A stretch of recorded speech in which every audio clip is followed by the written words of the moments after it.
ఇవాళ మూడో రోజుకి మేము ఎక్విటీ బెంచ్ మార్క్స్ లాసెస్ తో క్లోజ్ అవుతూ చూస్తున్నాము. డ్యూరింగ్ ద సెషన్ కొంచెం పుల్ బ్యాక్, కొంచెం రికవరీ వచ్చింది, కానీ మార్కెట్స్ ఆ రికవరీని హోల్డ్ చేయలేకపోయి.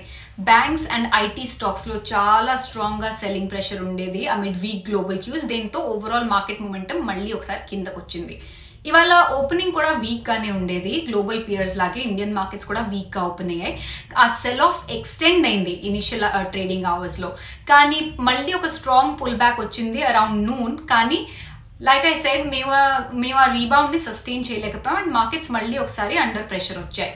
హౌఎవర్ డేస్ లో కన్నా మేము కొంచెం బెటర్ ఆఫ్ గానే క్లోజ్ అయ్యాం. సెక్టర్స్ లోని bank, FMCG, IT, metal, power 0.3% నుంచి 1% వరకు వాళ్ళు ఆ రేంజ్ లో లాసెస్ చూసాయి. Auto, health care, oil and gas, realty stocks ఇవి 0.3 నుంచి 0.7% రేంజ్ లో గెయిన్స్ చూసాయి. BSE mid cap, small cap indices కూడా వాళ్ళు ఫ్లాట్ గా ఎండ్ అయ్యాయి. సో బెంచ్ మార్క్స్ ని కొంచెం మైల్డ్ గా అవుట్ పర్ఫార్మ్ చేశాయి.